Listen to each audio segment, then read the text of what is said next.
Anybody have a question? I have a question. I wondered if you had had a chance to play with iCloud on Windows. I know that's not really connected to the Mac, except it sort of is tangentially. I did. I have done it in the past. I did briefly put the software on my Windows laptop, but then I got distracted and didn't do too much with it. Um, there were some things that I was curious about playing with because Kathleen and I have a large amount of space on our iCloud account. And so I wanted to just test easy exchange of information from my Windows laptop to our Macs and so on and so forth. But while that was the original goal, I haven't actually done it. I was a little bit surprised that the capabilities are it's not as extensive as iCloud for Macs, which is probably not a surprise. But I don't know how much of that is just a limitation of the Windows technology and how much of that is that it's kind of on the back burner of what Apple is doing.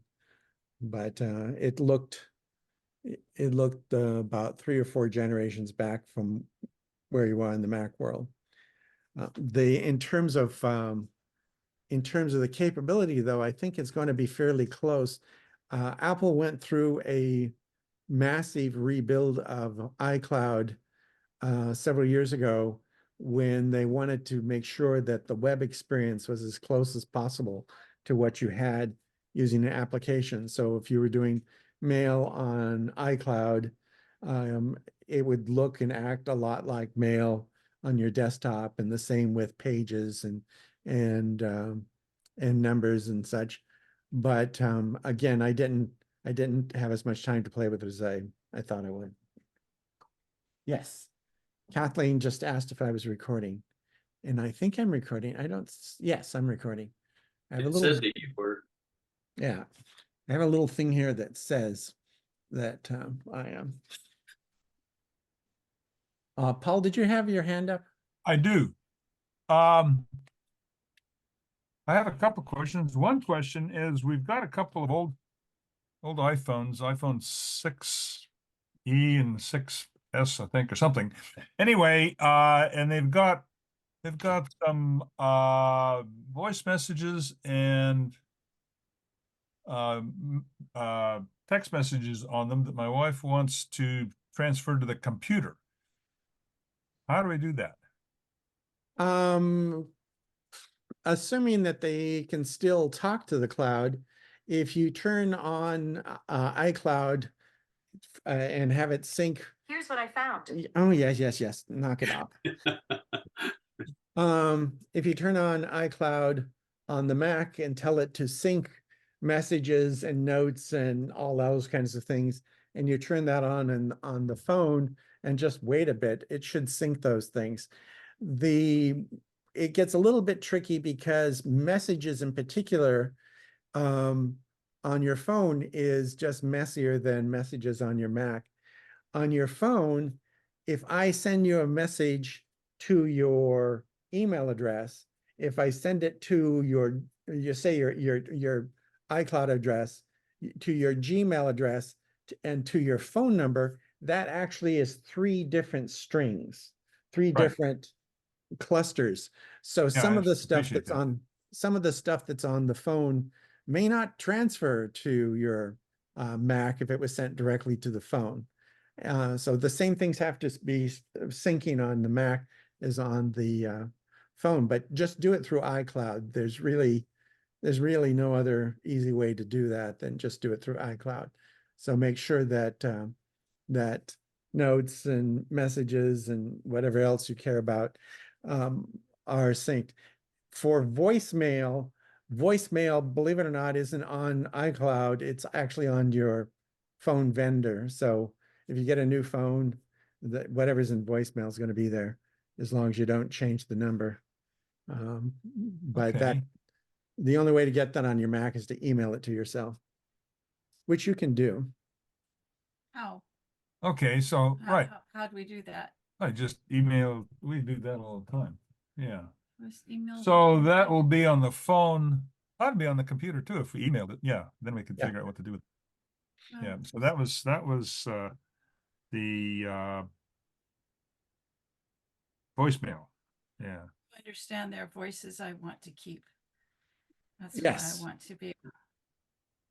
Okay, Thank well, you. we'll give that a shot. Now, I'm not sure that I've been able to find both our phones on iCloud. Now we have a funny situation here. When we bought the new computer, it got sort of set up in Deb's name.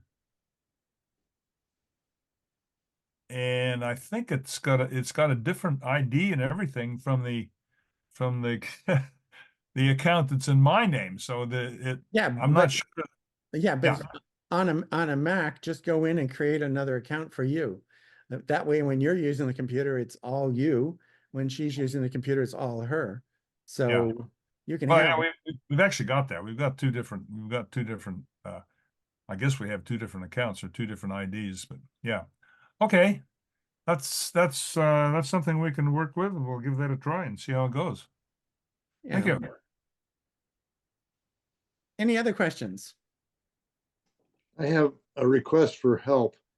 I bought a inexpensive lavalier mic for the iPhone, and the sound, while it's much more even, because when I take video with the iPhone, I sometimes cover up the microphone end with my hand, and so the video is uneven.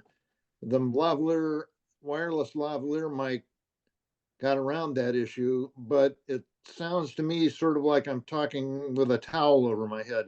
And I wondered if anybody had any recommendations. I mean, it's an inexpensive microphone. That might be the problem. I wondered if anybody had any recommendations for the proper equipment so the sound would actually be decent. Well, with it depends upon how much you want to lug around. I don't know if you've seen some of the pictures that people have of as an example of the kind of things you can do with an iPhone.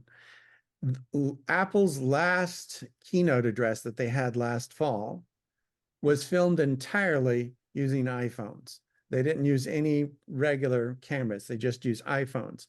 But having said that they used iPhones, they still did things like they had these handheld stabilizers that hold the iPhone so that as you move it around, it's very steady. It had stabilizers that did that, and they also had microphones attached to the iPhones, like boom mics and so on and so forth. The boom mics are fairly small; they're like 4 to 6 inches long. But if you go onto Amazon and you look for microphones for iPhones, you'll see that there's a huge variety. And especially for things like outdoors, it gets a little bit tricky because you want to have a wind bonnet or I don't remember what the proper name of it is. Windsock, Well, it's not really a windsock, but the the little fuzzy foam thing. yeah, the foam thing or the fuzzy thing that goes over it. They have those because around here, particularly with the wind blowing all the time, you'll go outside and you're going to catch the wind. The other problem that you run into is more mental than anything else.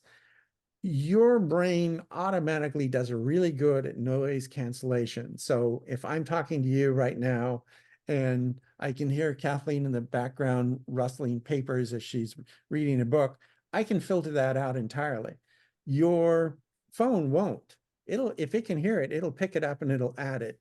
So you have to really think hard about how the phone works, how the microphone works on an iPhone. Where it's located physically on the device, a lot of people think it's at the top and it's actually at the bottom. And think about ambient noise that might be involved. And you'll see that a lot of people, a lot of reporters will do that when they're talking on the iPhone. They'll hold it out like this in front of them, and it looks like they're talking into the end of it. Well, that's because that's where the speakers are, and that's also where the microphone pickups are. And when you add a microphone to that, If the microphone's on a cable, you obviously have a little bit more leeway in how it works, but you're still going to run into problems with ambient noise and wind and all kinds of other things. And it won't necessarily sound that much better. Apple spent literally billions of dollars making these phones, and a microphone that you pick up for, you know, $30 on Amazon might be just a $30 phone that you pick, a white microphone that you pick up on Amazon. The people that I used to work for at NOAA who've used these, they will get an adapter so that they can plug into, has a USB-C port on it because it's one of the new ones. They'll get a USB-C to a USB-A connector, and then they'll just get a USB microphone. This microphone that I'm using right now is a USB microphone, and it just plugs into the adapter, and they use those microphones for things like interviews. So they'll go with they'll use the iPhone as a camera, they'll use a different iPhone and a large microphone for something like an interview. They go out on ships and in planes and so on and so forth and interview scientists at work. But it's something that does take a bit of experimentation and take some creativity on your part. There's no simple answer. I'm doing sight and sound for my church now. And even with equipment that's made for sight and made for sound, you're not using phones. It still gets kind of tricky. The camera's got an autofocus, but if the minister walks out a little bit too far in front of the lights and it gets dimmer, the camera loses focus and it gets fuzzy. And then people say, "Why did you fuzz out the camera?" I didn't do that. It just did that automatically because it was trying to find a sharp focus. So there's no easy answer, but do look into, depending upon what phone you're using, getting a USB adapter and just use it like a USB microphone and plug it in, because the iPhone will probably detect it as a microphone and use it as a microphone. You don't even have to add anything. It'll probably just say, "Oh, I know what that is." Problem for me is I need to take these on my hike. So I'm outdoors. That's why I wanted a wireless lavalier deal. So Yeah. also I could have somebody else. Apparently the range is like 30 feet. Somebody else could have a microphone and they'd be recorded even if they weren't right next to me. Yes. I suspect though that the quality of the microphone that I have is low. Well, I went through a number of microphones, just trying to get one that would work aboard a ship. Ships are very noisy. There's an awful lot of ambient noise, and trying to find a way that would get rid of that high-pitched electrical generator sound that seems to be anywhere aboard a ship. It took us a long time to figure out how to do that. And it's difficult. It's true, and even in Zoom is not set up for music. So if you use it with anything using music, you have to go into Zoom and tell it to use original musician, I don't remember what it's called, original sound for musicians. Because if you don't, music goes highs and lows, and it'll just cut off anything that doesn't match the human voice. So if somebody's playing a violin, there'll just be periods of silence where the violin's doing fine, but it's cutting it off because it doesn't match what it's looking for. We are very sensitive to sound on TV. When you have low bandwidth, the video might freeze, but they try and get the audio to go through, because if they're doing an interview, you can at least follow along if the video is frozen. But if the sound goes out, you get really torqued off. So sound is hard. Thank you. Sorry, it's not a better answer, but sound is hard.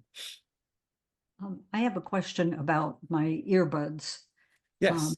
they say that they're connected to the computer, but I'm not getting anything through them. Is there anything else I could change that would make the sound come through? Yes, in fact, let me share my screen. Where is share screen? Let's try this one here. If you go up to your control panel up here to Bluetooth and turn it on and see if it can see your earbuds. If it can see your earbuds, then you just select the earbud as a sound source and it should be happy. Okay, I've already done that and it didn't work. And it didn't work. No. It shows it as connecting and working, but I'm not getting anything. It shows that it's connected. Yeah, So where's the sound coming from? it's possible it's my phone, but my phone's not anywhere near here. It's not coming from your computer? I'm listening to you through the computer, but it's not coming through my earbuds. Yeah, it's sort of a chronic problem. I've had several Zoom meetings and I can't, the earbuds won't do anything for me. Huh. Yeah, you might want to go into Zoom and tell Zoom. There's an audio setting in Zoom. Go into, let's see, where is that? Yeah, where would that be? Go to the Zoom menu, settings, audio, and it says speaker, and it has a list of possible things that it can use as a speaker and make sure that it's using the earbuds. And Zoom settings, is that above, below? Where would that be? It'll be on the top margin where it says zoom.us. It'll say settings and then audio. And Okay. then, Oh, there you go. and it's as far as Zoom is concerned, your earbuds would be a speaker. Okay, let's see where. Audio. Okay.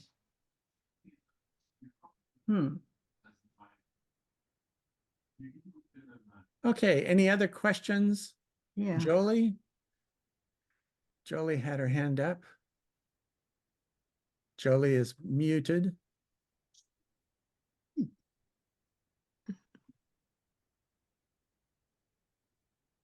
Anybody else have a question?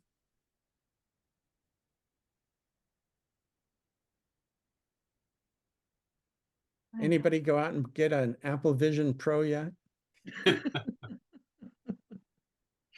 I do have a question. Yes. I changed my, last time that I talked with you anyway, I told you about my issues with my MacBook Pro and having it disconnect one of my, my scratch disk for Photoshop. Yes. And I changed the formatting to FS, is that it? APFS. APFS, changed that on all my disks, and it's still doing it. No change whatsoever. Still disconnecting. Yep, and it's disconnecting like 3 times. It seems like whenever the screensaver goes on, I think that's a trigger for it. Sometimes, doesn't happen all the time. Actually, the screensaver would be a trigger because it's going into low power mode. So that actually makes a certain amount of sense to me. If you go into your, let's see, energy, into the system settings, energy saver, you'll see that one of the choices is put hard disk to sleep when possible. And if that is checked, which it probably will be for a MacBook, then if the screensaver cuts on, it'll put the hard disk to sleep. I thought I fixed that. I'm searching for energy saver up here and I'm not getting anything. You just type in, depending upon if you're using the current operating system, just go into system settings and in the search box at the top, type in energy and it'll show up in the list. Okay, yeah, battery. Well, I'm using the desktop machine, so Yeah, okay, I'm using the laptop. I still think energy should work. Hmm. But Nothing's popping up other than battery. um, Here's But- low power mode. Under battery. yeah, Okay, well, I- let's see what what version I'm on. I'm on Sonoma 14.3.1. yeah, that's what you should be on. Yeah. It might be that on the MacBook it's not showing it, but I thought it was pretty much standard that you'd have energy saver. But it's different ways to save power and Right, and that sounds familiar, so I'm almost thinking I turned that off because I've been through this a number of times, believe me. It's not, I don't know where I found it though, jeez. Yeah, even clear back on my current machine, which is a Catalina, it has energy saver there. No, doesn't have it on this. Whoops. okay. Any other questions?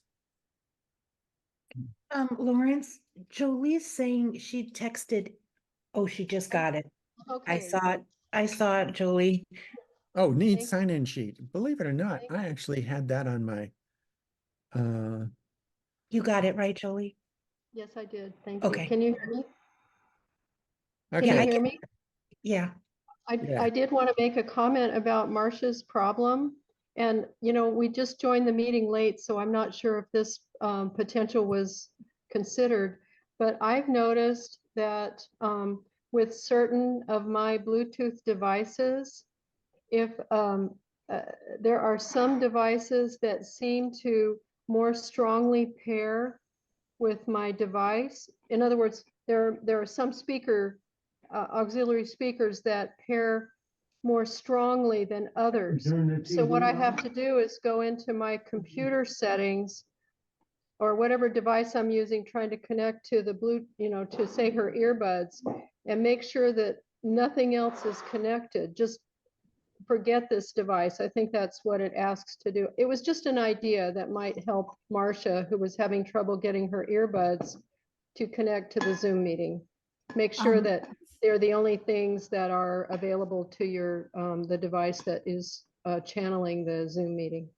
Okay, I did what Lawrence said. I went up and went in there and I found the right thing and now my earbuds are working. Outstanding. Yeah, I'm gonna mute. I had no idea that I could do that, but so now I know. Well, to tell you the truth, I don't see why you should have to. If Zoom designed their software like they should have, you should have been able to select that with the Apple preferences. So it's annoying. I ran into it because I edit the videos of our church's services, and I could not for the life of me figure out why Zoom sound was doing such strange things until I found out that it's got its own whole separate suite of things for doing sound that basically do nothing but irritate me. So you shouldn't have had to do that, but Zoom is its own little universe. We have just a time for about one more minute before I turn it over to the president. Any other questions? I have a question. Yes. I don't know if you can see me. Yes. I can't see me on my screen. Anyway, I'm looking up here at my Zoom menu and it doesn't say anything at all about audio. I've got Zoom US and then there's meeting, view, edit, window, and help. And none of those had audio in it other than the one that said mute. Are you looking at it on a Mac? Yeah. Yeah, in the upper left-hand corner where it says Zoom US, it should, right underneath that, after it says about Zoom, it should say settings. And settings has got Oh, let's see, I all don't, maybe, kinds of things there. okay, it's in settings. All right, let's see. Yes. About Zoom preferences, preferences. Is it in preferences? No. Anyway, okay, if it's in the settings thing, I can find that probably. Yeah. Yeah. All right, thank you. I have one question. Yes. Has everybody signed in? The link is in the chat. Oh, Yeah. no. The link is in the chat. So we got to open the chat. Bing.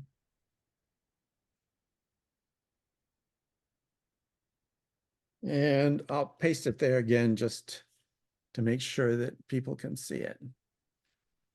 Can I ask a question about wave cable? We try to avoid profanities, but you can try. I had a technician come out and replace my 4-year-old modem, which I rent from them, because I was having Wi-Fi dropouts where the speed, Wi-Fi speed as measured by the measurement lab on our SMUG website would drop from 250 down to like 2, which isn't enough to do, not enough throughput to do sound or video. Yeah. And he blamed the modem, but it sometimes during the evening, even with a new modem, it'll drop from 250 to say 150. And he claims there's no party lines sort of set up. I don't know if he knows what he's talking about or not. But anyway, what might cause that? Kathleen and I frequently use bad language when it comes to Zoom. It comes to Wave. We have Wave as well. We do not have any other TV plans. We're just getting straight bandwidth from them. So while we get TV via Zoom, we're actually using YouTube, not via Wave. We're using YouTube TV. We're not subscribing to anything that Wave is producing. So it's just pure bandwidth. And we noticed that every night around 6:30 to 7 o'clock for weeks at a time, we would just lose the news in the middle of the news, and we could not figure out why. And they say they're not doing anything, but I happen to know that they're desperately trying to put in infrastructure so that they can qualify for some tax incentives that are part of the national infrastructure bill. That in the past, Verizon and Comcast have sucked up most of that money because they're in urban areas, big urban areas, and Wave is trying to qualify for that. So I know that they're spending some money on their infrastructure. I don't really know that how effectively they're doing that, and anytime they work on their infrastructure, there's also a possibility they'll screw things up. Where we are at on the peninsula, we are actually using something called North Olympic Access Network, which is a broadband bulk provider that runs on cable, and pretty much everybody comes off of that. Olipen comes off of that, Wave comes off of that, almost everybody comes off of that.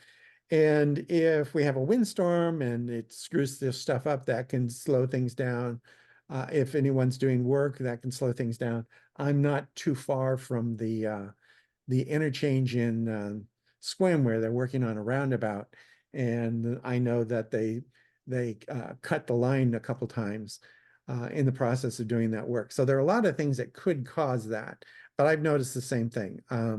When I was living in a much more urban area on the East Coast, the last 4 or 5 years that I was there, I had maybe 2 or 3 short outages. One of them was caused by a major hurricane, but it wasn't like what I experienced here. But Clallam County is larger than Montgomery County in Maryland is the largest county. It's got 3 million people. It's smaller than Clallam County is with 70,000. So I think a lot of it just has to do with how many people are here and how much hefty infrastructure they can afford to put here. So it's not just you. I experienced the same thing, and I don't have a good explanation. But one thing I don't do is I do not use Wave for my Wi-Fi. We have, it's a terminal box that comes into the house. It does not have Wi-Fi with it. I plug my Wi-Fi router in it, and I use my own Wi-Fi. And the reason why I use my Wi-Fi rather than than Waves Wi-Fi. If you use Waves Wi-Fi, they see all the traffic. When you log into someplace, they see everything. Whereas if I log into my Wi-Fi, everything coming from out of my house is encrypted, and Wave has no idea what I'm doing. So I use my own Wi-Fi, don't use Waves. I don't know that you necessarily want to do that, just that for me, that's a useful thing to do. Hey, Lawrence, Like have you had anybody at your residence that had Verizon for a cell phone carrier and got good reception where you are? When we first moved here, we were on AT&T because when Kathleen was in the military, she got a military discount and it just kept on going forever, and it was cheap. But when we moved here, AT&T didn't work at all. So my phone right now is using Verizon. So do you get a 5G signal on it like the ones over here close to the casino get? Well, right now I'm getting a 1 bar signal. So the answer is no.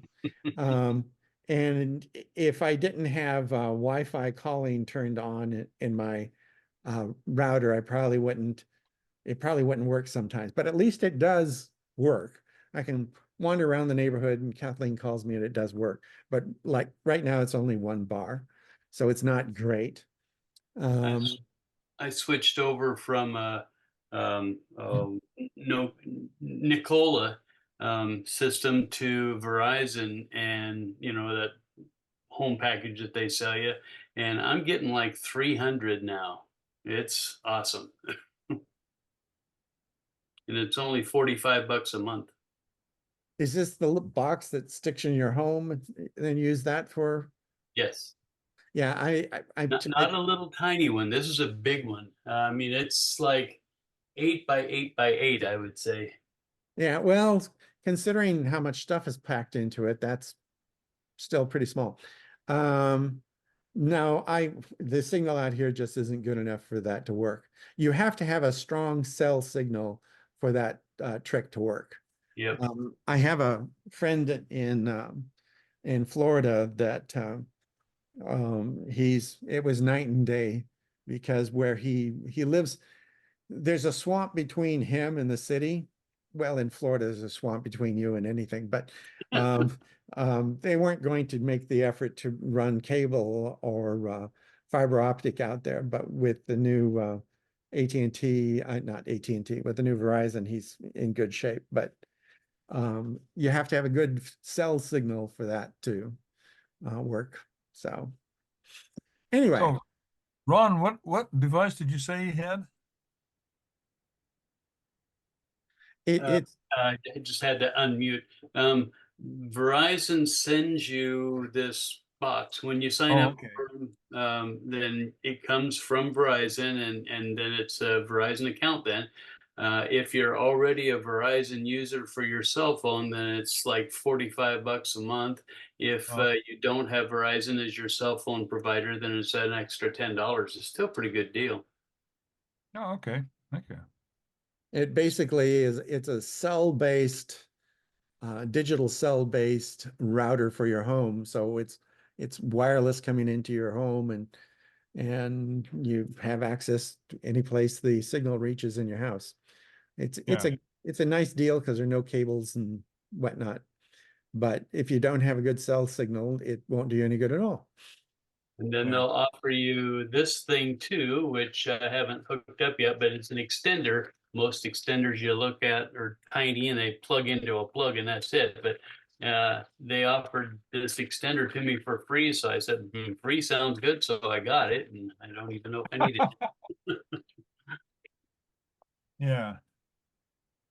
Yeah, we're with CenturyLink and it's a wired hookup and it's barely adequate. Yeah. CenturyLink never bothers to tell you what century they're in, though. Yeah. Yeah. I have some wave information.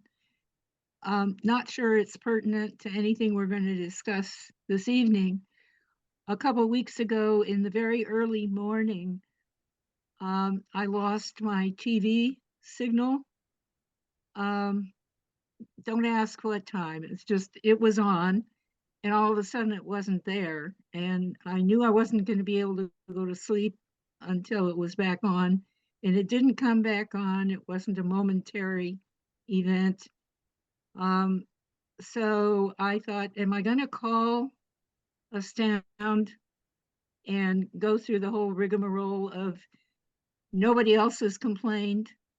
You're the only one. How can we schedule a site visit to figure out what's wrong? And I always say no, because that's never going to solve anything for me. So I got somebody who wanted me to reboot, to unplug everything. Not doing that, not doing that. And then she attempted rebooting, I think twice, rebooting the, whatever it is, the box. And finally, it must have been a slow morning where she was. She said, well, let me just check a couple things. And so she was off for a minute or so, checking other things. And when she came back, she said, there's a planned outage for 3 hours. And she said, do you have internet? Because it affects everything. So I said, I don't know, and I'm not going to check. I'm just concerned about the TV signal. And she said, well, here's the information. She said, they're moving. It's a planned outage. Workers are moving the server at, and she gave me the street address, which I'm not going to share. I'm just not going to share, because I don't think she should have done that, because now I know where they moved the server to. And it's in the east part of Squim. I'll just say that much. It's not in Sunland, and it's not in my neighborhood, and it's not down on Riverview or anything. So with the 3 hours, I thought, I'm just going to be awake a long time. But it turned out only to be 75 minutes. And then everything just came back up. All channels were go. So they're doing stuff that they're not telling us they're going to do. There's no heads up. This wasn't an emergency. This was a planned work event. So I thought 3 hours, that means they're going to take a break right in the middle. But apparently they didn't have to. That's all. Yeah, I don't understand why they don't bother to send us a message, because, we're their customers. They can tell by my email, they can tell by my phone number where I'm located. So yeah, you'll notice that when it comes to customer service ratings in the United States, that down at the bottom are most of the cable and telecommunications companies, because they have the capability to talk to you, but they don't want to. And what can I say? Madam President, do you have anything you wish to impart today? No, just welcome everybody. I don't have any thing to update. But I'd like to know how Kathleen is feeling. She goes in for treatment on Friday again. She's been okay, but the last checkup was kind of ambiguous in some regards in terms of progress being made. So, but she's been putting around and been fairly active. So Well, that's better. Yeah, that she can still do stuff. she makes fun of me and reminds me that things like, did you turn on recording? Did you send them the sign-in link? Little things like that. Well, I will turn it over to my mom and she can give you the treasury report. Good evening, everybody. Not too much to report, but we had a couple of more dues that came in. And so our total balance right now is $2,418.93. And you still have a bill to send me, Lawrence, Yes, I right? still have a bill to send you. Yeah, Um, I will. okay, that sounds good. Oh, Jolie, I just want to let you know real quick, I sent you a direct message. That's all. I don't have anything else. I got it. Okay, well, okay, great. you. Thank you. I'll send you a direct message back. Okay. Tonight, we're going to have a slightly different program than the past because when I asked for suggestions, I got a number of suggestions that could be handled fairly quickly and didn't require an entire meeting. So that's why I called it small topics. And I'm going to share my screen and begin. And first thing I'm going to do is drag something that you can't see out of the way. First question that somebody had was they wanted to know how they could get, if they could use their iPhone with two different phone numbers. And there are two different ways you can do that. One is if you use Google Voice, and where are applications? If you go into Apple's App Store and you type in Google Voice, you'll see that there's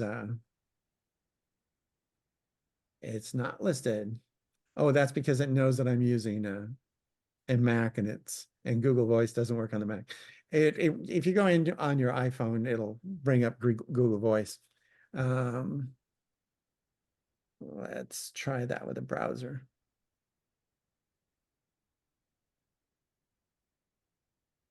I'm using my Peter Lyon fake person account, and Peter Lyon, because he doesn't really exist, doesn't have a phone. So if I say that I want to use Google Voice, it brings it up here and it says not compatible with my Mac, but if you have an iPhone, it'll pop it up here. And what this does, it's an app that has a phone number attached to it. And if you use it for personal use, there's no charge to it. That you give out the number that's attached to that app. If people call that number, a little robot asks them for their name. And if they give you the name, then it passes the ring on to you and you can answer it using your phone. The advantage for a lot of things is that because this robot on your phone asks for their name, if they're using some automatic dialer, it will trip it up right there because the automatic dialer doesn't know how to respond to that. So it's great for screening calls, and I use Google Voice. I got this ad from Verizon recently, though. It says you can have two numbers on one phone. This applies to the newer iPhones that have two electronic SIM cards in it. Verizon will now sell you for $10 a month a second phone line so that you can give out one for business or one for volunteer activities or whatever you want, one phone number, and the other one can be used for your family and friends. So there are two different ways to do this depending upon what kind of technology you have. If you don't want to spend any money and you have just a regular iPhone, use Google Voice. If you have one of the newer ones, you have the option of adding this second SIM card. And the nice thing about having the second SIM card, among other things, the audio quality is better than with Google Voice. But that was one of the questions that people had was, how do you do that? And the two different ways to do that right now. Another question that someone asked was, how do you type special characters? And I'll give you an example of what special characters are. This thing here looks like one thing is actually a special character, and it's designed for engineering. And how do you type such a strange little thing? This is a special character. That's a Atari controller, PlayStation controller. This is the symbol that you'll see on the keyboard for the control key, command key. This is the option key. This is a shift key. This is the caret that you use for the control key. All of these things you can type from the Mac. Well, how do you do that? And these last three things, that's a dragon, that's a different dragon, and that's a third dragon. That's the Chinese, one of the Chinese characters for dragon. How do you do that? If you go into settings and you go to keyboard, and if you spell keyboard correctly, and you're not supposed to see that right now, keyboard, one of the things you'll see on the side is input sources. If you say edit, you can turn on this thing right at the top that says show input menu and menu bar. And the input menu is this really small icon up here that says show keyboard viewer. And here's the keyboard viewer. And you can also tell it to show emoji and symbols. And it gives you this thing here that shows you emoji and symbols. But just to show you this virtual keyboard, if you want to know what happens when you press the shift key, it does this.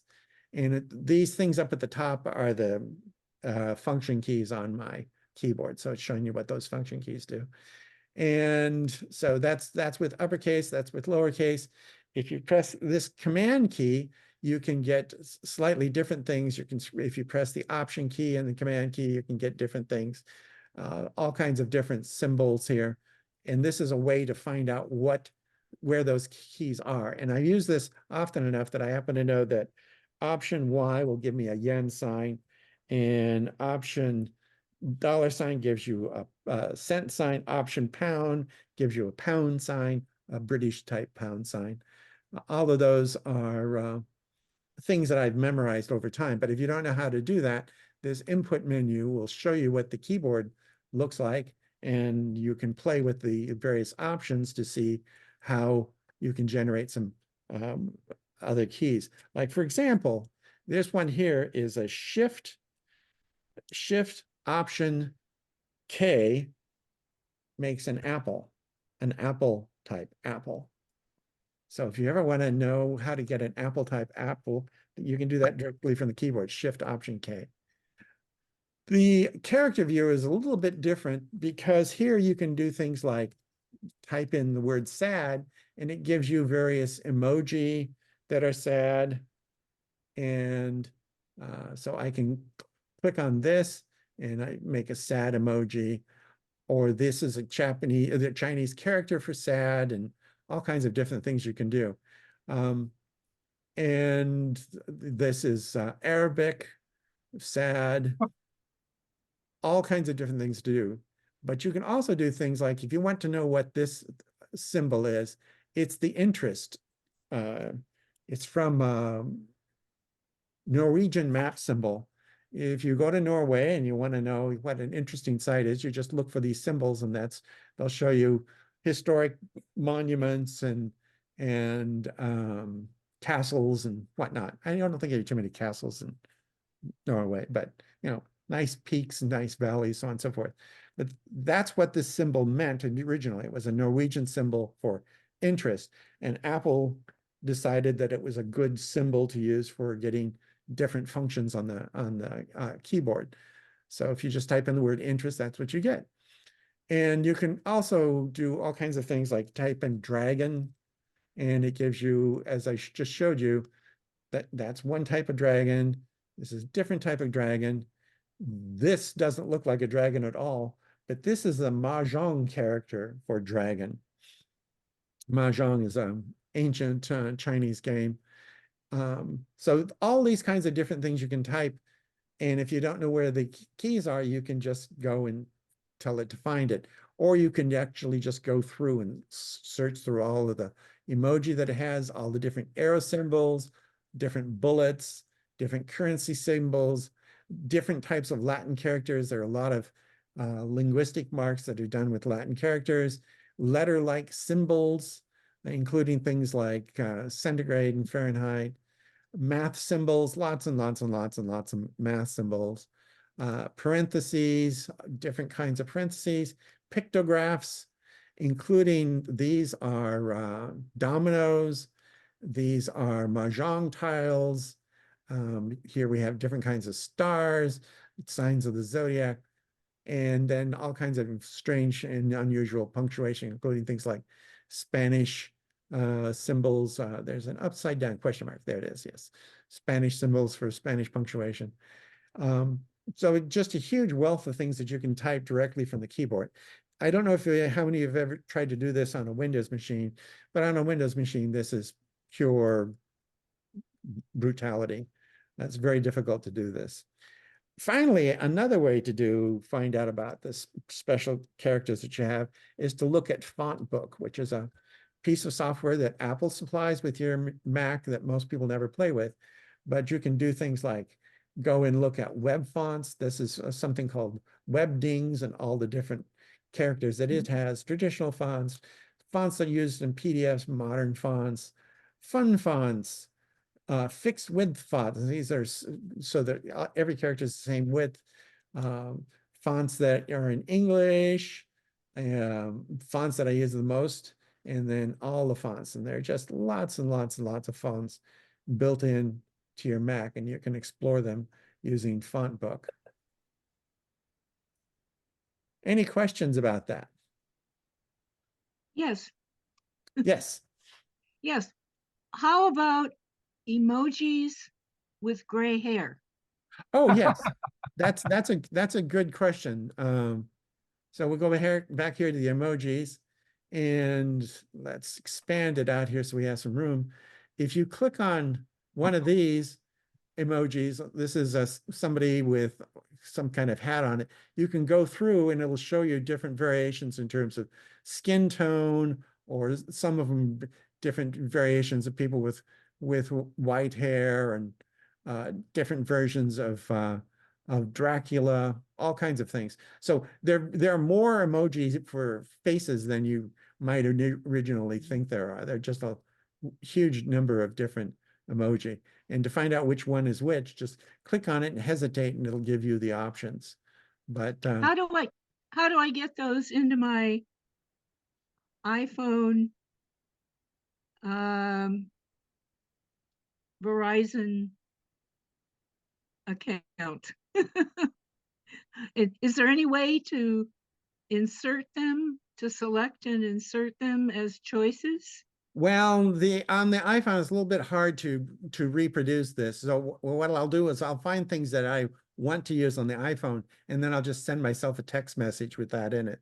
So you just bring up the message. Oh, I want to show you how to do something about that in a second. But say, Can't Chris just go in and add the second keyboard for emojis, and then you have them right there, and then you just push them? yes, you on the iPhone you do, but trying to get one with particular hair or skin color on an iPhone is really difficult because there's just not that much space. But I'll just send myself a message. I'll send it to Peter, send himself a message. And Peter's going to send himself a message, and I say I want this hand clapping emoji. So pick that one, and why is it not copy character info? Oh, different character, paste. I got the wrong one, but who cares? That's how I get things to my phone. I find them on the Mac, and then I just send myself a message that has it, and then I can copy it out of one message and paste it into a different one. I was sending messages to a friend of mine at the State Department who didn't know what a flag was for a certain country. And it was much easier to find it on my Mac than it was to find it on the iPhone. So I just emailed him the flag, and he was in the State Department, didn't know how to do that. So I cheap tech support for the State Department. Any other questions? I wanted to show you something else that you might have noticed that some of these things disappeared when I tried to open up another window. And a lot of people don't like that. The last couple operating systems have had a way of making things to keep your focus. You can make other things go away. and it's set to turn on by default, and it annoys a lot of people. And if I go to dock, let's see, where is it? It's called Desktop and Stage Manager. And if I turn on Stage Manager and then I open up something else and then open this and then open this, and it's not doing what I expected it to do. Maybe Stage Manager is not turned on. But anyway, what would happen is that it would make things disappear when people were trying to have two documents open side by side. And the way to keep it from doing that, which I apparently did a really good job of turning it off because I can't figure out how to turn it back on. And where is dock? Desktop and dock is with this Desktop and Stage Manager. Click wallpaper to reveal desktop. I don't want it to do that. And I don't have Stage Manager turned on, so I don't want it to do strange things like that. These things, by the way, over here on the side, these are widgets. You can set widgets in Sonoma that these are different time zones. This is a calendar. This is the battery level of my keyboard and mouse. And here's the swim weather. So, any questions about that? Is anyone there?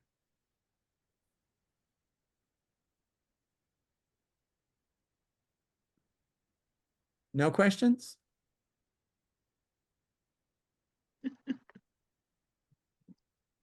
One of the questions I had that people wanted to show was, how do you share reminders? And so I got to share my screen again. Reminders, a couple things to note about reminders is that reminders can be shared amongst your various devices by using iCloud.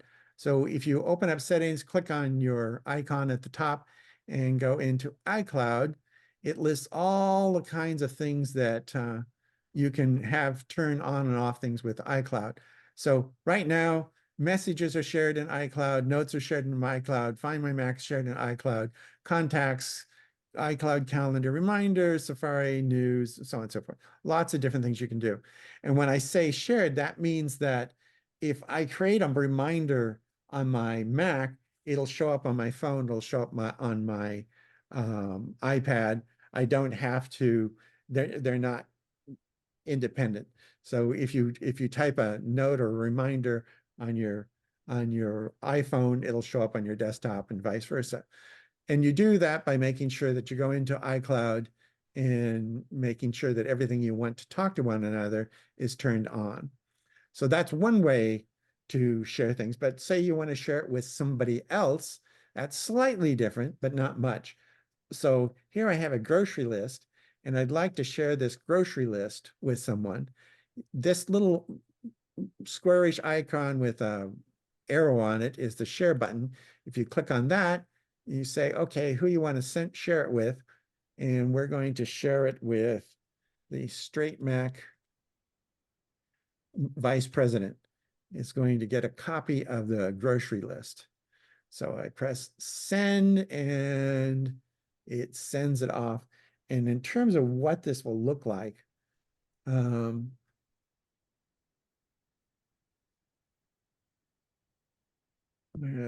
all sent messages. This is what I just sent off. It's this message that says groceries, and when I receive it on my Strait Mac account, it'll show up as this icon. I click on it, and it'll ask me if I want to have access to it, and I say yes. And at that point, I'm getting Peter Lyon's grocery list that goes, he can add things to it, remove things from it. Like if he bought cat food, just click on that.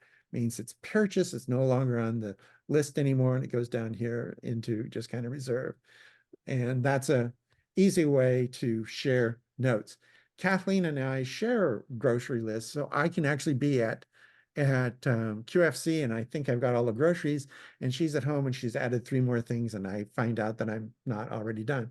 It just automatically shows up on my grocery list. And the other question is how to share notes. Notes is pretty much the same way. Notes is Notes. Why are notes not opening? Oh, notes was already open because I was using notes. It has my notes for the I have a note called this is a note. Notes, by the way, can have more than just text. Here's a symbol, an image, and I can just drag that right into notes. So you can do all kinds of things with notes. But if you want to share it, again, press this icon, say who you want to share it with. I sent it via email, but you can also use messages to send it to somebody. So messages pops up, and who do you want to send it to? I want to send it to Strait Mac Vice President. And it would the message that I'm going to send is whatever. It can send this via that, but you can send it via mail, by messages, by airdrop, by all kinds of different ways of doing it. And it'll just share it with somebody else. And on the other end, when they play around with it, they can, it will be updated provided they tell it to update. With this large graphic, and it really is quite large, might take a while, but it'll you can share notes. I've done this in the past for things like meetings that I was at. I was going to be the presenter, and I wanted to, people to tell me about things they wanted me to mention, and then they would send me in real time things that they thought of reminding me about that I didn't know about.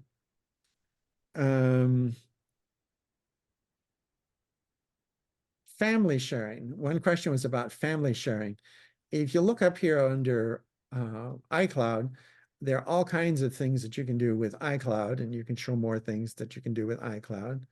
But one of the things it offers is, it says, where is it? Family sharing. If you says you can do family sharing. Okay, so family, what does that mean?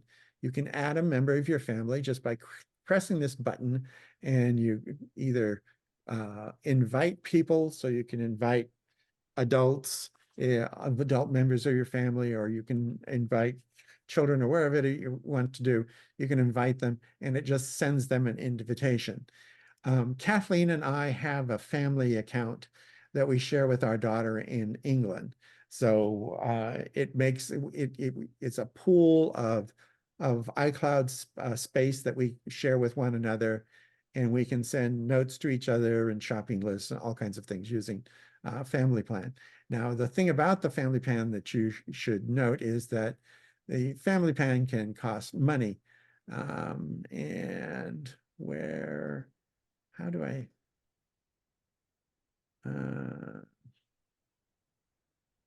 I don't want to do that.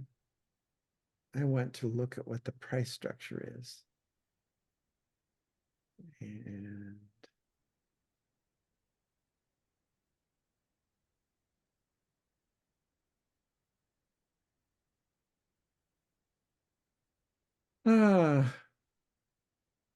yeah, this is just talking about the fact that you can but one of the things you can do is you can have an Apple One account. With an Apple One account, you can share all kinds of things like iCloud Plus, Apple TV, Apple Music, so on and so forth within a family. And we have that. So it allows us to share a lot of information with our daughter, who happens to be in England. And since most of the time we're asleep when she's awake, and we're awake and she's asleep, it's a nice way to share things. But the other thing that you can do is you can also just bump up the amount of space that you have. iCloud is telling me right now that I really need to have more storage because I'm using up pretty much all of my free account. If I say manage, it pops up this thing and says, your storage is almost full, upgrade to iCloud Plus, and you click on that, and you'll see that 50 gigabytes, you get 5 gigabytes for free, but 50 gigabytes is $1 a month. And if you spend $3 a month, you can get 200 gigabytes of space, which is really a huge amount of cloud storage for not much money. And again, because it syncs across all of your devices, and with a family plan, it'll syncs even between devices in other countries, it really is not that expensive. It's a great way of sharing things with your family. And your family is fairly arbitrary. If you don't happen to have children, but you have a niece that you like, Apple doesn't check to find out what your relationship is. They just want to sell you the space and offer the service. Any questions about that? No questions? Okay. The next topic had to do with taking screenshots. I could probably do an entire program just on screenshots. So I'm going to skip over that and do that one last. I want to talk about, I had a question about HomeKit and security devices. HomeKit is built into your, into the Mac. It's built into the iPhone, it's built into the Mac, it's built into a bunch of stuff. If you go on to Apple's site and if you just type in Apple HomeKit, it'll tell you all about it.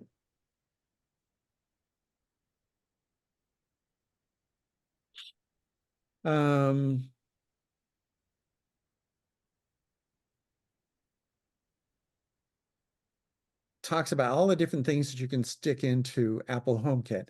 And HomeKit is a protocol for devices talking to other devices that are not necessarily made by Apple. And so if you type in HomeKit security camera, it brings up this page on Apple's site, not the one from Amazon, but the one from Apple, that shows you security devices that work with HomeKit. And it's a fairly limited selection. If you go into Amazon, that Amazon listing is going to show you a great deal more, but you have to kind of read between the lines in Amazon. These are things that Amazon wants to sell you, that people were looking for HomeKit and found these. These don't, and most of these don't work with HomeKit. But with the nice thing about HomeKit is that if it works with HomeKit, it means that you can talk to, you can see what the security camera is doing, what it sees, or you can see what the doorbell is doing by just looking at your phone or your iPad or on your Mac. It'll show up on all of them. And that's kind of neat. Unfortunately for us, we bought security cameras from a company called Nest before Apple had HomeKit. And Nest then got purchased by Google. So now Google wants you to look at HomeKit at their security cameras using Google's app and not with Apple's app. I didn't like that idea, so I went out and tried to find a solution, which I found with this company that's called Starling. Starling has this little device called Home Hub, and it's just a little piece of black plastic thing. It's got an Ethernet port at one end, and that's basically it. And what it does is it acts as a bridge between Nest and Google and the Apple Home Kit infrastructure. So I can now ask my HomePod what the temperature in the house is.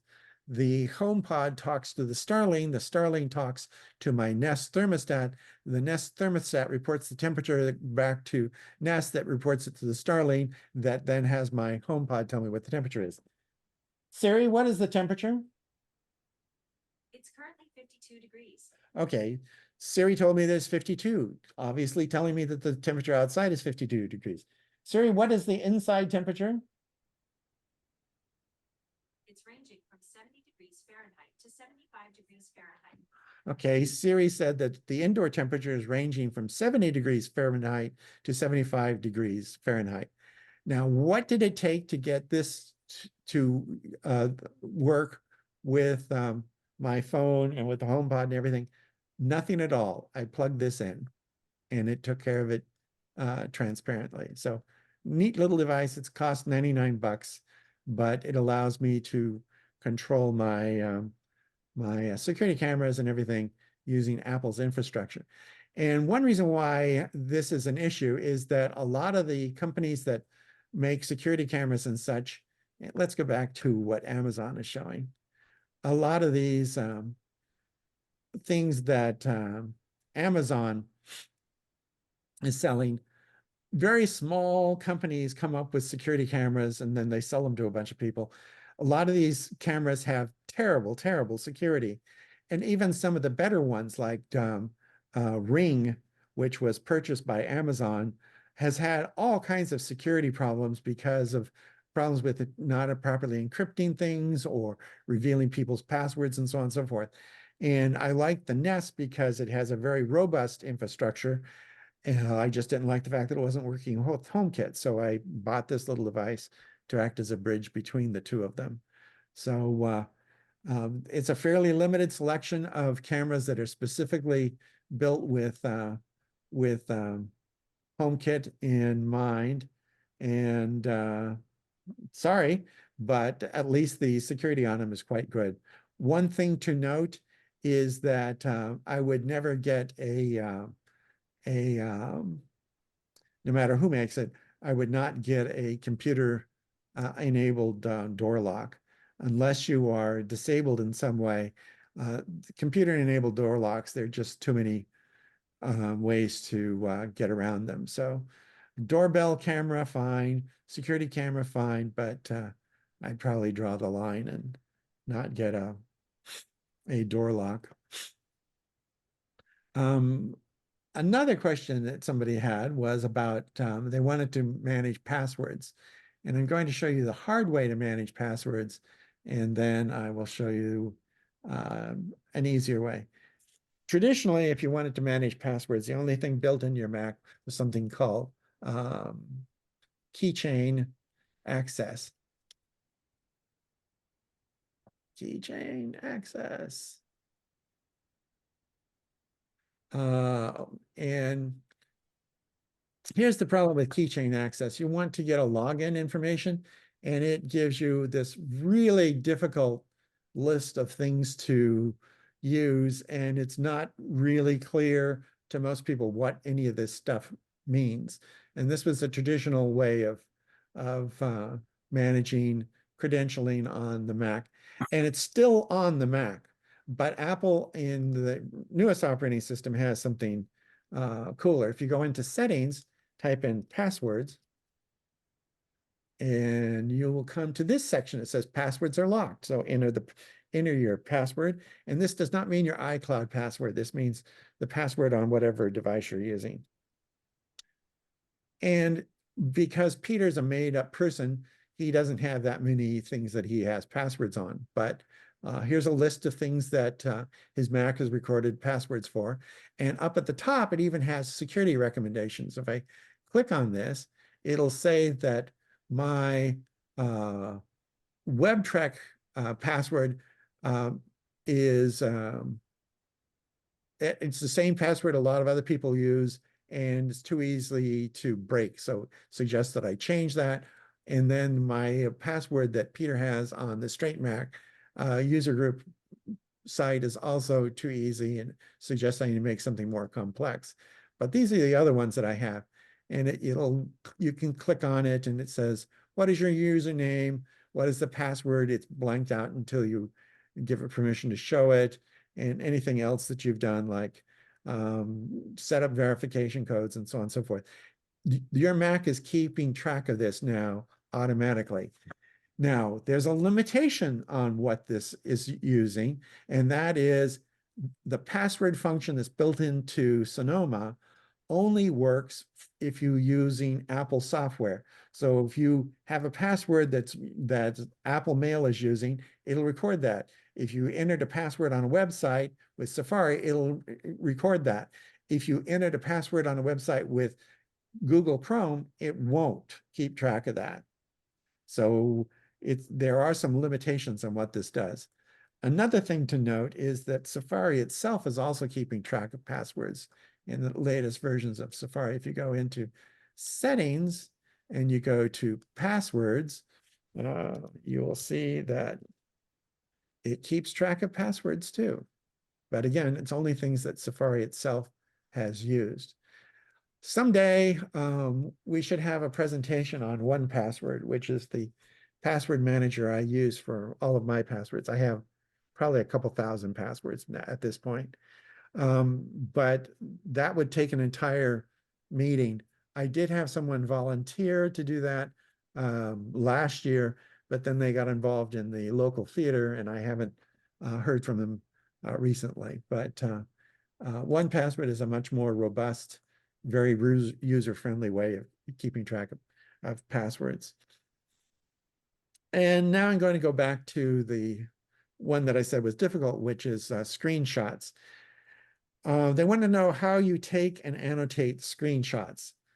Well, the way you do that is that bringing up my little fake keyboard here, if you hold down the Shift key and you hold down the Command key and then press 3, 4, or 5, you can take a screenshot, but they take slightly different things. If I hold down Shift Command 3, it takes a screenshot. You can see the screenshot here. And it's going to take a second for me, waiting for me to do something with it, which I'm not going to. And then it saves it. But one of the things you'll notice is that it's the screenshot for the entire screen. It's not very focused at all. And since I have 2 screens on this Mac, it took a picture of the other screen as well. So, and these things are literally huge. One of them is 20 megabytes and the other one's 24 megabytes. So they're huge.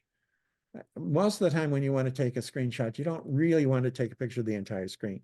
You want to take a picture of something smaller. So let's go to Safari and we're going to go to the New York Times. And we're going to look at the sports section because they recently screwed up the sports section. Anyway, Major League Baseball and Seoul Series latest Dodgers versus Padres. Well, I want a picture of this. It's a Japanese baseball player from the Dodgers at a game in Korea. I can take a screenshot or I can just drag it to the desktop because you can drag things out of Safari. So it dragged this picture out and now it's on my desktop, but I can also take a screenshot. And for this case, I would do Command Shift 4, which gives me this little crosshair and I just pull it over what I want to take a picture of and it takes a screenshot. If I wanted to take a photo of the entire browser window, I could do Command Shift 4 and instead of moving this thing, I press the space bar and it turns into a camera icon. And if I click the mouse button, it takes a picture of the entire web page or as much of it as fit on the screen. And then finally, there's another type of screenshot you can take, which is Command Shift 5. With Command Shift 5, it's a little bit different. You've got all kinds of choices. You can move these things around to figure out exactly what you want to take a picture of. But there are things down at the bottom, capture entire screen, capture selected window, capture whatever you came up with. But you can also do recording. So you can record the entire screen or record selected portions of the screen. You have options on where it's going to save it, when it'll start recording, all kinds of different things that you can do with Command Shift 5. So it's a whole suite of things that you can do to take screenshots. And there's an actual app that is doing this. You go into applications and you go down to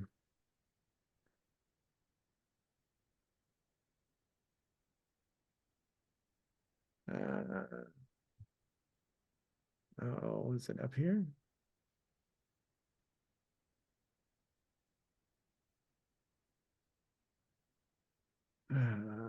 Is it in the utilities folder? Yes, it's in the utilities folder. So if you go into your applications folder, then go into utilities, there's this thing called screenshot, and you launch it, and it does exactly what I was showing you to do. That you can make a screenshot any old size you want.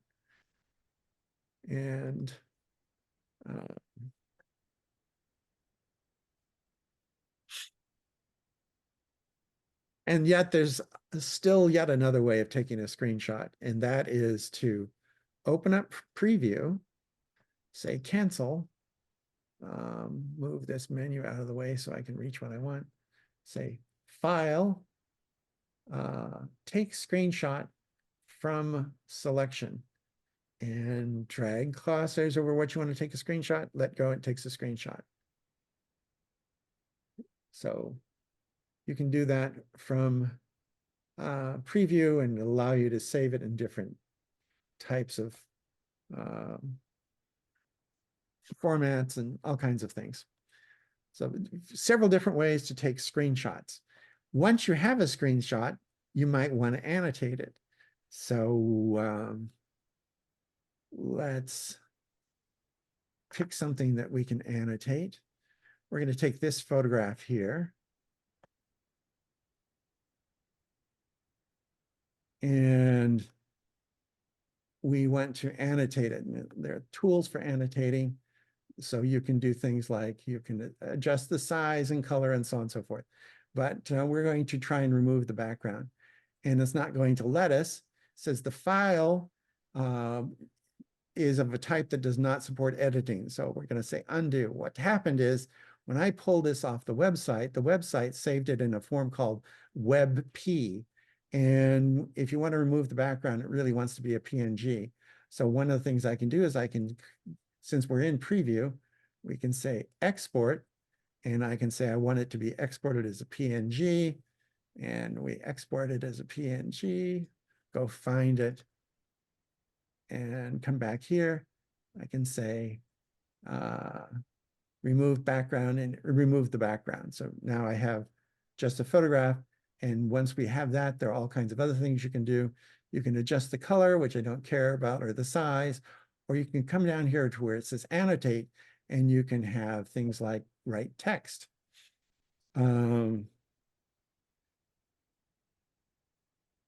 Please come to Chrissy's birthday party. So we have a caption for this photograph. If you don't happen to like white text, you can select it and come up here to this thing here and pick a color. We're going to have it in red. And you'll notice that it's transparently over the background. So it doesn't blot out the background at all. You can do other things like you can add rectangles. If you wanted a rectangle for something, if you want an open rectangle, here's this rectangle that's filled, come up here and say that it's not filled, and you want to have a bold line around the edges of it that is red. And now you've got a rectangle that's red. You can come along and you can say you want an arrow. So we have an arrow down here. Let's point at his chin for no particularly good reason. And to make that thicker, just come up here and pick something thicker. It makes a thick arrow. If you don't like a red color, you can pick a different color like teal, I guess. You can also do things like draw stars and polygons. Exactly why, I've never figured out a reason to have a star, but if you wanted a star, you can do that, and we can have a purple star. And then once you're done annotating this screenshot, you can save it under a different name. Save it under a different name, say export, and make it a JPEG, and say Chrissy's birthday. My Chris is over it. And then you can mail it off to somebody. But that's how you can take a screenshot, several different ways to take a screenshot, and then you can annotate it afterwards. And that is about all the things I had on my list. So, any questions? Yes. Are Jolie. you calling on me? Yes.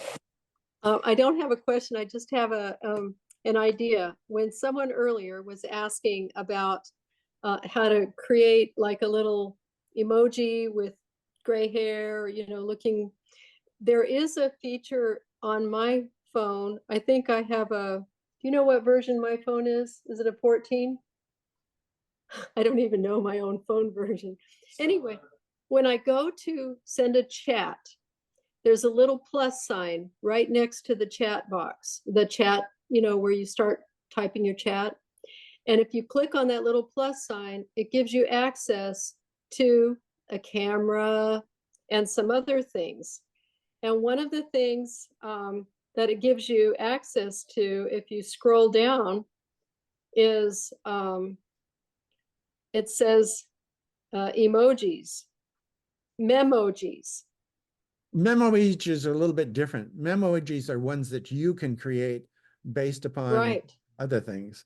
Right, but I mean, and I know it's a little bit different, but and maybe that would just be for texting, not necessarily. I'm not sure of all the uses of those special characters and pictures, but I guess you could. Anyway, I just thought I'd mention that because my granddaughter had a blast. She made one that looked like her, and then she Where? made one that looked like me, and then she wanted to make one that looked like her grandpa. And it's kind of fun to just play around with that. And I guess for me, as far as I know, the application is only when you're texting with somebody.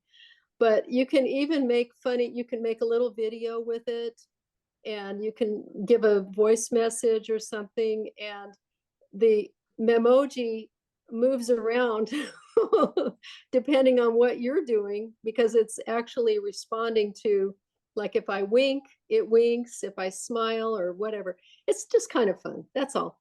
Yeah, and that only works on some of the iPhones because it requires one that does voice recognition. And the reason why it requires that is up at the top here in this little, you can't really see it, but there's a little bar at the top. There are thousands of little light sensors that 3D texture map your face. So as you wink, you can see that you winked, and the memoji will wink. I'm going to share the screen a second because I want to show you something I did several years ago with memoji. This is a YouTube video that's actually on the Strait Mac site. And if I run it. Yeah, I was just on there just kind of looking around while you were talking about some things. Ah, Hi, this is Gary with banknotes.com. Let's take a look at some creative uses for memoji. and this is not Hi, my, this is Gary with banknotes.com. Let's take a look at some that's creative. somebody else's Presentation. presentation, yeah.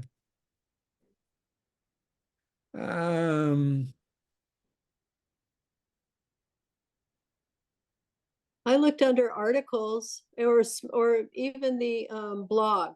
I think under blog there were some little things too. Yeah, well, I made this one clip that Oh, I see it.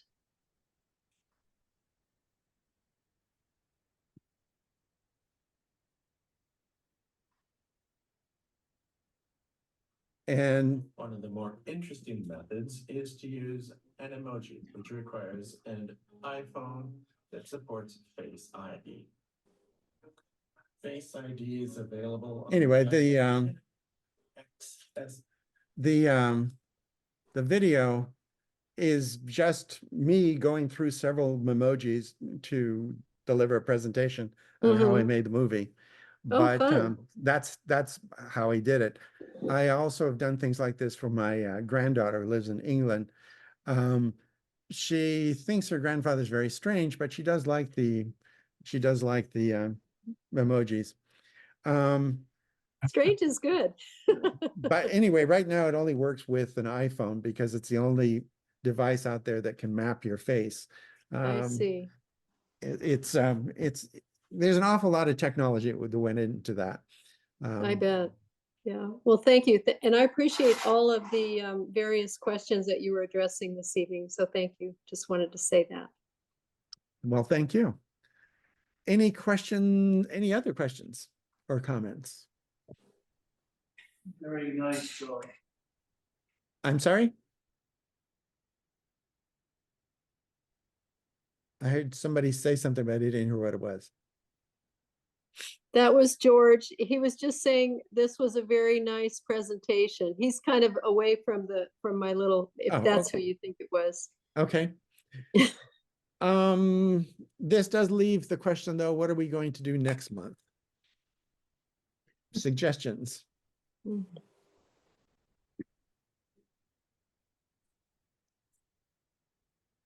A lot of people are in the process of either upgrading or changing out. And I don't know if we've discussed before or not what to do with our, I guess, somewhat obsolete equipment, or how to make sure said equipment is clean and ready to either leave your home to go to another home type thing. So I guess cleaning out or preparing your iPhone so that you can get another iPhone, so that everything is off of it. Or Yes, that's actually a good question, and it's something that Apple gets asked quite a bit. They actually have, if you type in preparing your phone to trade or give away, preparing your iPhone to trade or give away, or preparing your Mac to trade or give away, Apple has a pages that have a step-by-step process for that. But in addition to what Apple has there are some other things that you need to consider yourself. And the first one is, don't wait till the last moment to replace an obsolete device. We had a member, and I'm not going to mention any names, who they knew that their computer was getting long in the tooth, so they went and bought a new one. But then when they got the new one, they decided they didn't want to spend the time to set it up, and they used the old one, and the old one died. And because the old one died, it was not in the shape it was that they could transfer things to the new machine. So you don't want to wait until the old one's dead to replace it. There are things you can do to help guard against that. And last month's presentation on backups and archives is one way to do it. If you're constantly backing up your machine with Time Machine, if your machine dies, what you do is you get your new machine, you launch Migration Assistant, you point it at your time capsule, your Time Machine drive, and it just sucks everything off of the backup, puts it on the new machine, and the new machine looks like the old machine.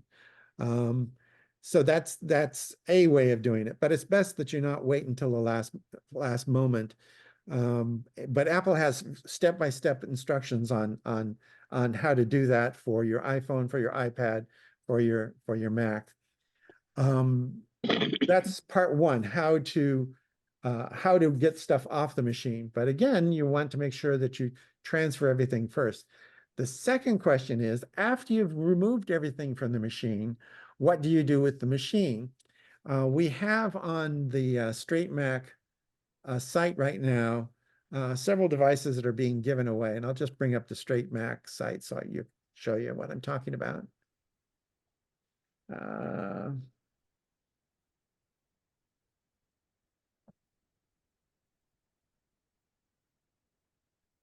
We have these discussion boards, and they're on Mac News and unfortunately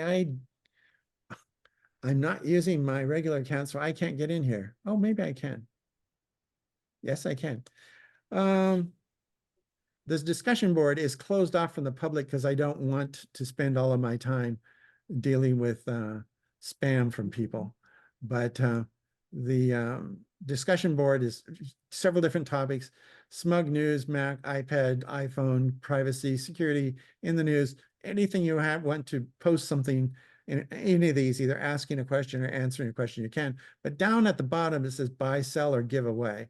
And if we scroll down here, you'll see that things to give away.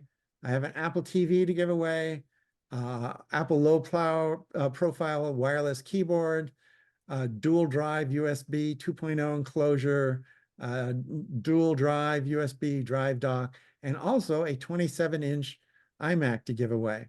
So what you do with the old device, one of the things you can do is you can post it to just give away after you've cleaned everything off.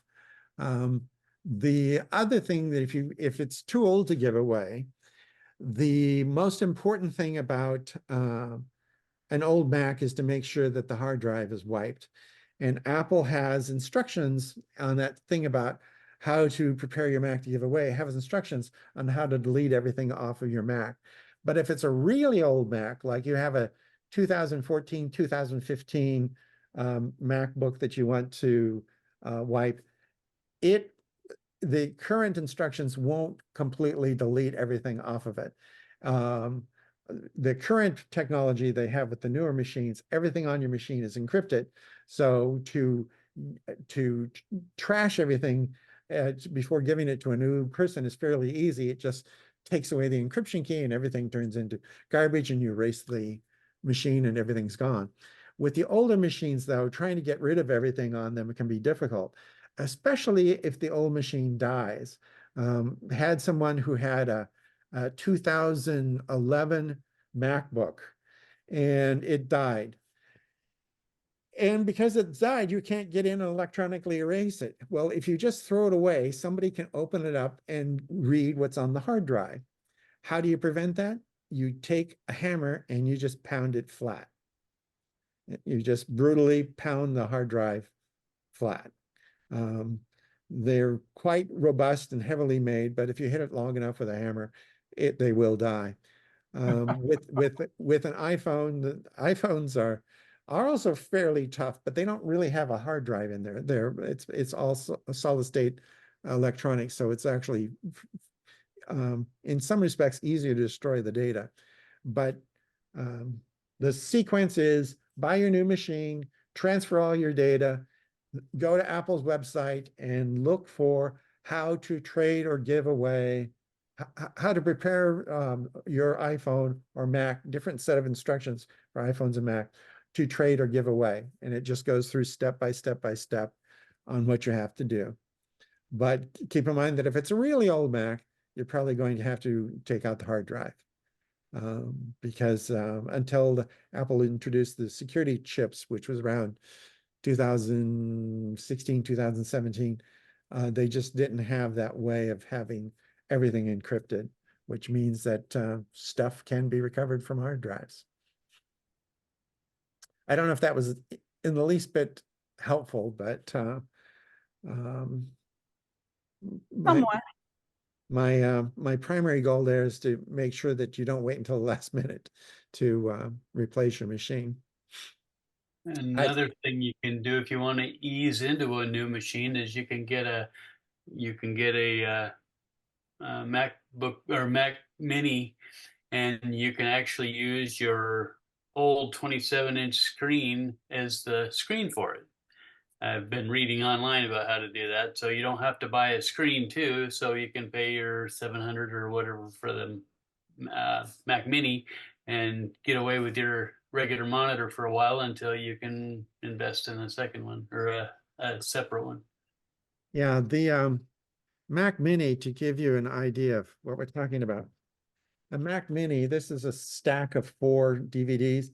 A Mac Mini is about roughly that size. It's a full-blown Mac, but it does not come with a keyboard, does not come with a mouse, does not come with a screen, does not come with speakers, does not come with a microphone. Things that you get with a MacBook, you don't get with a Mac Mini. But because it doesn't have all of those things, you also have a lot more freedom in terms of how you set it up. My Mac Mini that I have has a what is it, 32-inch screen on it right now. And it's hooked up to about 40 terabytes worth of hard drives. So you're That's a not, lot. yeah, it's a lot, and it's got a lot of stuff on it. You're not, with a Mac Mini, you can configure it almost any way you want to. And the new Mac Minis, the M3 Mac Minis, are really, M3s or M2s?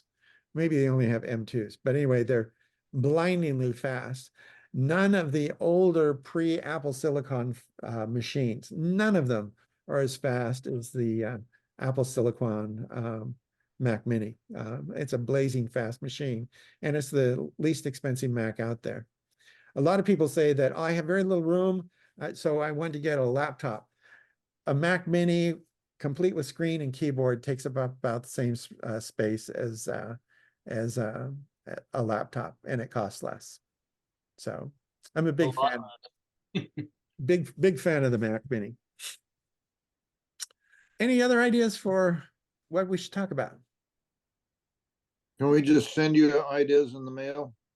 You can send it, but I kind of like the consensus approach where we have some idea of what we're going to talk about the next month in case somebody has an idea that they really don't like. Somebody wanted me to talk about this really advanced movie making program. I would love for somebody to talk about it. I'm not that person. I'm not really, in spite of the fact that I'm the video person for my church, I'm really not a video person. I use it, but I'm not really an expert on the subject. So, any suggestions? Someday, if you have no suggestions, I'm just going to show you how to build a website, because I have a lot of experience with that. None of you asked about the snowflakes on the Strait Mac site when I was showing you that.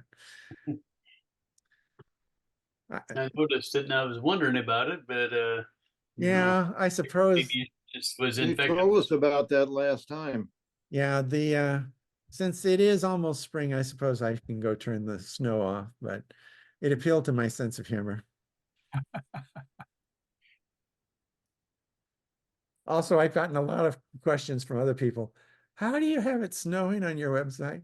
And I explained that, hey, it's northern Washington State. It's cold up here. If you show us how to build a website, would you include how to use AI to do that?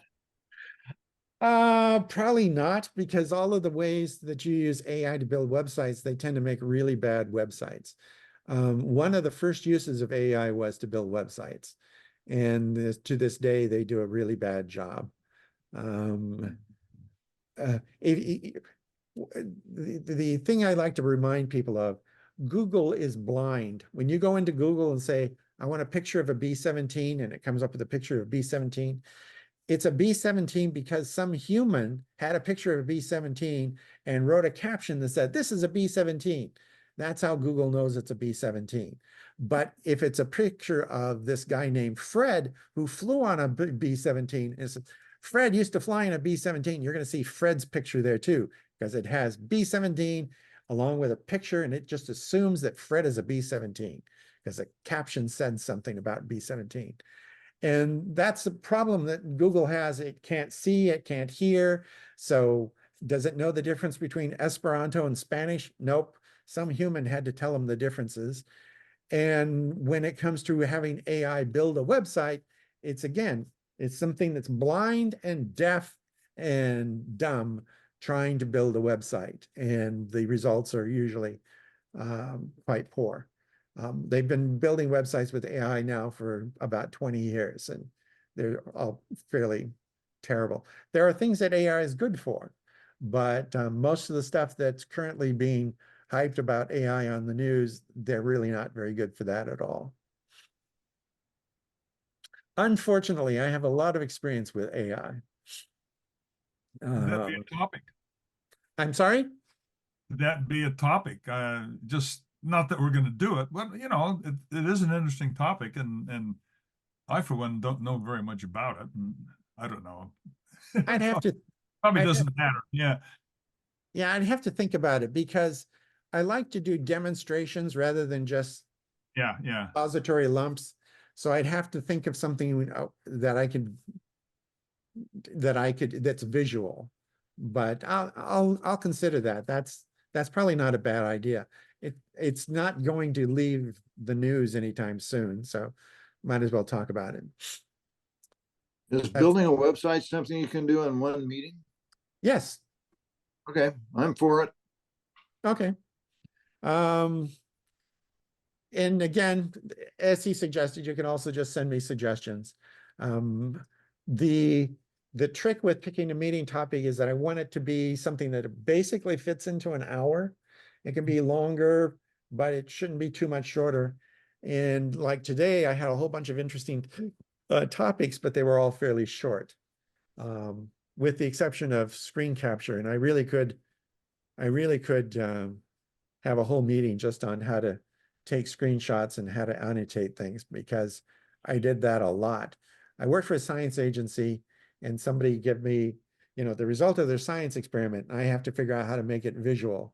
And so sometimes I had to make graphs, and sometimes I interviewed people, and sometimes I took photographs, and sometimes I just put up massive tables of numbers, just trying to figure out how to present science to the public in a way that was digestible.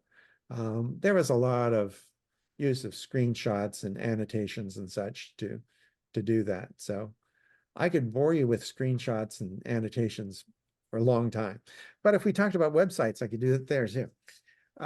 If you have suggestions, just send them in to me. Any final comments? I like the idea of the website, and I like the idea of the AI, if you can find out a way to how to present it. I will think about it, and Kathleen will probably also lobby for one of those too, because she and I have similar thoughts about AI and the need to tell people what it really is, as opposed to what they would like to get headlines with. That would be interesting. Yeah. And maybe we can get Ron to have a presentation on his 3D printer sometime. Doesn't really fall into the category. Yeah. There's lots to know in it. Anyway, Okay, thank you. thank you. Thanks, Lawrence. Thank you, Lauren. Thank you. Good night. Good Thank night. you.